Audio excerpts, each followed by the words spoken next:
अरबपति जो अब कंगाल हो चुके हैं। हेलो फ्रेंड्स, कहा जाता है कि पैसा कब हाथ से चला जाए इसका पता नहीं चलता, और ये बात इन अरबपति लोगों के केस में बिल्कुल सही साबित हुई, जिन्होंने मेहनत से पैसे कमाए, लेकिन एक ही झटके में इनकी छोटी सी गलती ने इनको ये करोड़पति से सीधा रोडपति बना दिया। दोस्तों, आपको क्या लगता है किस वजह से ये करोड़पति इंसान एक झटके में ही गरीब हो गए? आखिर इन्होंने ऐसी क्या गलती की होगी? इस बारे में हमें अपनी राय कमेंट करके जरूर बताएं। तो चलिए देखते हैं इनके बारे में। नंबर 1, विजय माला। दोस्तों, इनका नाम तो आपने पहले भी सुना ही होगा, जिनको इंडिया में भगोड़े के नाम से जाना जाता है। एक समय में ये इंडिया में एक बड़े बंगले में रहा करते थे और किंगफिशर जैसी बड़ी एयरलाइंस के मालिक भी थे, लेकिन बिना सोचे समझे इन्होंने डेकान एयरवेज को भी खरीद लिया था और धीरे धीरे ये कर्जे में डूबते गए। और जब विजय माला को पता चला कि उसे 9,000 करोड़ रुपए चुकाने पड़ेंगे, तो इंडिया छोड़कर यूके भाग गया। और तब से लेके अब तक सरकार ने इसे पकड़ने की तमाम कोशिशें की, लेकिन इंडिया छोड़कर भागने की वजह से इसे पकड़ना मुश्किल हो गया और ये अब तक फरार भी है। नंबर 2,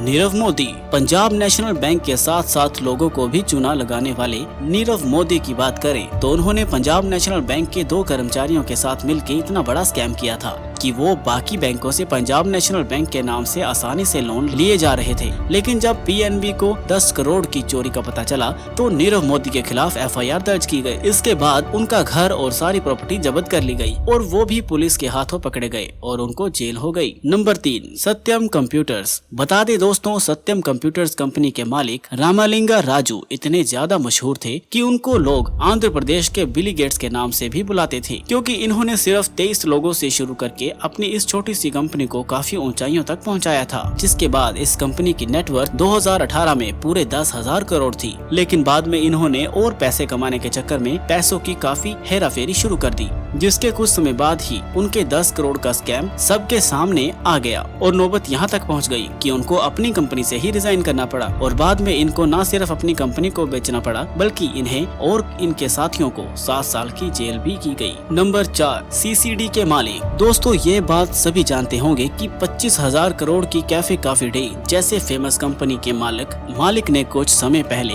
नदी में डूबकर आत्महत्या कर ली थी। लेकिन आपको ये जानकर हैरानी होगी कि सीसीडी से इतना प्रॉफिट होने के बाद भी इसके मालिक वीजी सिद्धार्था काफी कर्जे में थे, जिसे वो नहीं चुका पा रहे थे, और इन सब चीजों की वजह से ही डिप्रेशन में आके उन्होंने सुसाइड कर लिया। नंबर 5, सुब्रता राय। सहारा ग्रुप के मालिक सुब्रता राय की बात की जाए तो उन्होंने कुछ ही समय में हजारों से शुरू करके सहारा ग्रुप को करोड़ों की ऊंचाइयों तक पहुंचाया था। लेकिन कुछ ही समय बाद ये पता चला कि सहारा ग्रुप इलीगल ब्रांड से अपनी कंपनी को चला रहे हैं, और फिर सहारा को कोर्ट ने करोड़ों रुपए चुकाने का नोटिस दिया, लेकिन वो पैसे चुकाने में नाकामयाब रहे, जिसकी वजह से न सिर्फ उनकी सभी प्रॉपर्टीज को जब्त कर लिया गया, बल्कि उनको पकड़ने का वारंट भी निकाला गया और उन्होंने खुद ही पुलिस को सरेंडर कर दिया। दोस्तों, आपको इन लोगों के बारे में जानकर कैसा लगा, ये हमें कमेंट करके जरूर बताइएगा। और अगर आपको हमारा वीडियो अच्छा लगे और आप ऐसी ही और भी इंटरेस्टिंग वीडियोस देखना चाहते हैं तो हमारे चैनल को सब्सक्राइब कर लें, बेल आइकन को दबाएं और साथ ही वीडियो को लाइक और शेयर जरूर करें।